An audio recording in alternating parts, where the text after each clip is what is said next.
जय साईराम बंधुगण आपण मानक एसआर किचन को स्वागत जनाऊँगी मु आपन को मो चैनल रे प्रत्येक वीडियो रे जीवन शैली किपरि हेबा उचित और ता किपरि सरल और सुंदर होई परिबो से विषय मु किछि तथ्य आपण मानक पाखरे बाढ़ीबा को चेष्टा करिवि।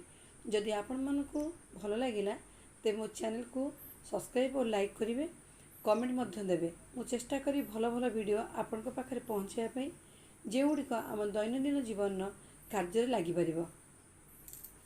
बंधुगण प्राणी मानक मध्य श्रेष्ठ प्राणी होउछि मनुष्य। केते वर्षर तपस्या परे से मनुष्य जन्मटिए पाए।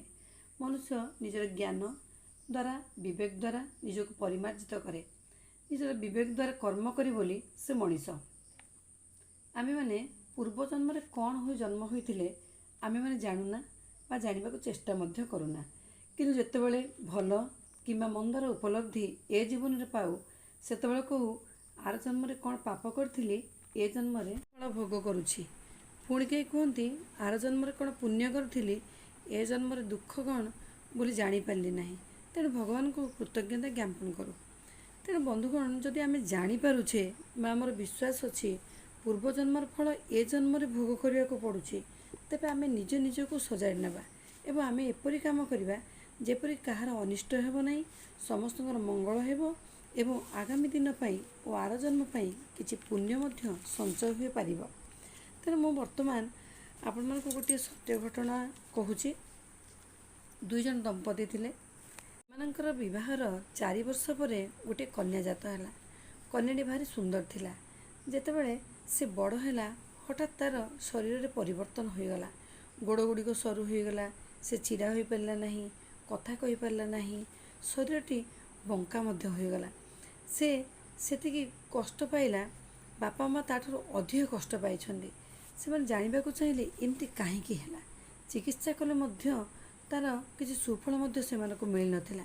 से माने निकट रे जने बाबा थिले, तांको पचारले एमती काहेकि हैला। से भृगु संहिता देखि कहिले पूर्व जन्म रे ए गोटे राज्यर रानी थिला। तार कौनसी संतान संतति हेउ नथिला। राजवंश रक्षा करने तो राजा पुनर्बार आउ जने राजकन्या को विवाह कले। किछि दिन मध्य रानीकर गोटे पुत्र संतान जात है। प्रथम रानी भाविले सान रानी को राजा एबे बहुत भल पाइबे, तांको प्रति राजांकर स्नेह कमिजिव।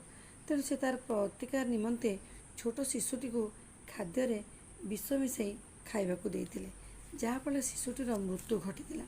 तेणु ए जन्म रे ए कन्याटी शिशु रोग रे आक्रांत होइछि। किछि दिन परे कन्याटीर मृत्यु मध्य हो जाइथिला।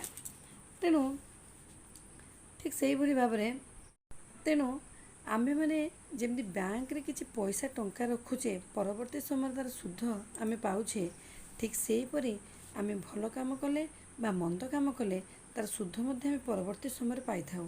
तेणु आम्भ मानक वर्तमान ठारू संकल्प करिया को पड़िबो, भल भावना भल चिंता और भल काम करिया को पड़िबो। आमे पृथ्वी पृष्ठ रे रक्त मांसर शरीर ने जन्म लाभ करिछे। एठार जन्म सत्य एवं मृत्यु मध्य सत्य। आमे सेतर बाहरी परिबानी, समय आसिले से आमर निकटवर्ती होई थाए। बंधुगण आमे माने मृत्यु सुनिश्चित जानिथिले मध्य आमको जीवन अतिबाहित करिया को पड़िबो बा बंचिबा को पड़िबो, कर्म मध्य करिया को पड़िबो। बंचिया पई हेले खाद्य वस्त्र गृहर आवश्यकता रही। तेणु आमको कर्म करिया को पड़िबो।